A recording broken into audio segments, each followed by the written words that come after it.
I've won my fantasy football league for 3 straight years, and I'm about to give you the tips on how to win right now. Number 1, do not fall in love with names or stars. I don't want to see anyone picking OBJ to start their fantasy draft. I don't want to see anyone picking Travis Kelce to start their fantasy draft. Guys like that with huge names who've won games in the past, who might have won Super Bowls in the past. Fantasy football is not about the past. It is about right now. It's not about if they win games. It has nothing to do with winning games. It has to do with yards and touchdowns, stats that will have you getting points each week. So do not pick stars or names, guys who are more famous than they are off the field than they are on the field. Do not pick those guys, especially early in your draft. If you want to pick those guys later in the draft, maybe in the middle, go for it. Early in the draft, do not do it. Do not fall in love with the names or the stars in the NFL. You want to pick guys who you think will have high production this season. That is important. That's why I put it number 1. Remember that.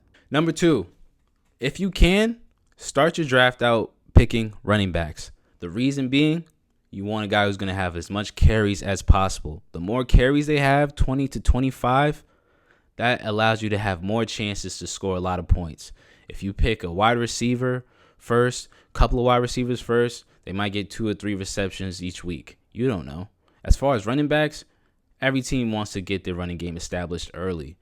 So pick a guy who's starting, who might get 20 carries, 25 carries. It doesn't have to be on the best team.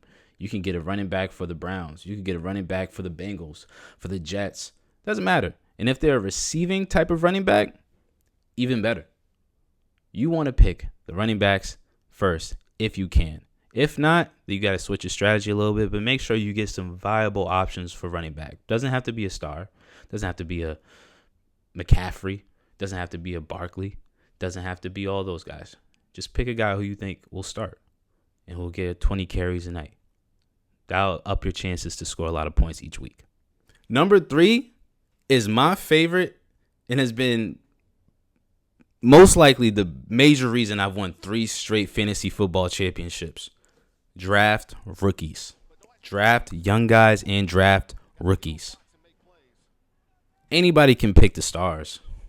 The McCaffreys, who you know is going to have at least a good season. Barkley's, who you know is going to have a good season. Justin Jefferson, who you know is going to have a good season if they're healthy. Pick rookies. Every year, there's at least 1 or 2 rookies that blow up and become Pro Bowlers. Blow up their first season in the NFL.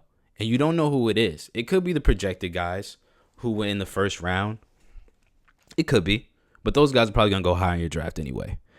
Pick a rookie. I picked Scatterboo. I picked Neighbors. I picked Marvin Harrison Jr. And although those guys did have some injuries towards the end of the season, you better believe they helped me win games in the middle of the season. And also, rookies might not play early in the season.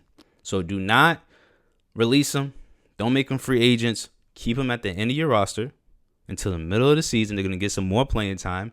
They become stars, especially as injuries happen to the vets, and then they get some more playing time and they become stars. Don't be one of those guys that every year there's a rookie that blows up or a young guy that blows up, a second-year player, third-year player that blows up, and he was on a free agent. Someone picks him up, and now they're the best team in the league. Pick a rookie. Pick 1 or 2 or even 3 rookies if you can, middle to late of your draft. Do not pick them first, second or third. Pick young guys, pick rookies, guys that can blow up. Take a chance. It's fantasy football. You don't know for sure who's going to have a great season, who's going to get hurt. Take a chance. That's number 3. Number 4. Now, number 4 is a funny one because everyone feels different about this whenever I tell my friends. Pick quarterbacks towards the end of the draft. Do not pick Patrick Mahomes, number 1. Do not pick Lamar Jackson, number 1. Do not pick Josh Allen, number 1, or even 2, or even 3. Quarterbacks are not as important as you think they are. They're really not. I had Anthony Richardson last year, and although he got benched towards the end of the season, he was a really good fantasy football player. Why? It wasn't because he was winning games. He wasn't. It wasn't because he had amazing stats. He didn't. Ironically, he ran the ball a lot and fought for every yard and threw bombs. And sometimes when it was completed, my numbers would blow up. Quarterbacks, high and low. Now, that's not to say if Josh Allen, Lamar Jackson, Patrick Mahomes aren't available middle to the late draft, pick them, of course. But you best believe a Drake May, you best believe a Joe Burrow, they can do just as good on any given week than a star quarterback. You got to remember, a star quarterback is looking to win a Super Bowl now. They are not looking to throw the ball 30 to 35 times a game. They're not looking to fight for that extra yard and run through guys. No, they're not doing that. The young guys are. The young guys ready to prove themselves are. So pick a young guy if you can. Pick them late in the draft or in the middle of the draft. To focus the beginning of the draft, drafting running backs and wide receivers. Specifically running backs early and then wide receivers if you can. Tight ends as well. Quarterbacks later in the draft. Please remember that. This is my fifth and last one.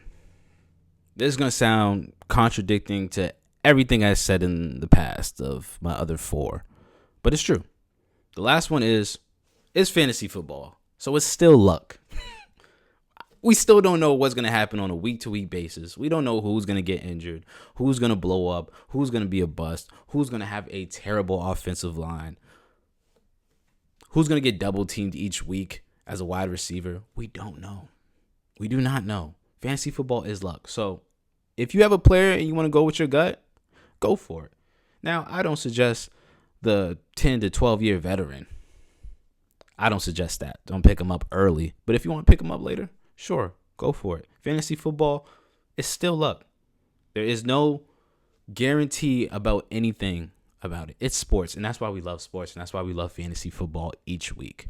So please keep that in mind, that fantasy football is still luck. So take some chances. Take some chances.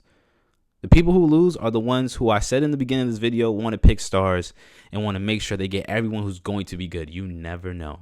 Take chances. The younger guys don't get hurt as much as the vets. Keep that in mind. And also keep in mind that our playoffs is not the same as the NFL playoffs.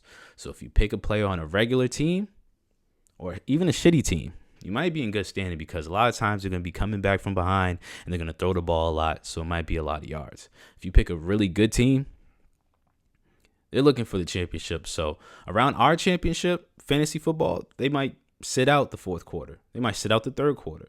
So just keep that in mind. Also, have fun.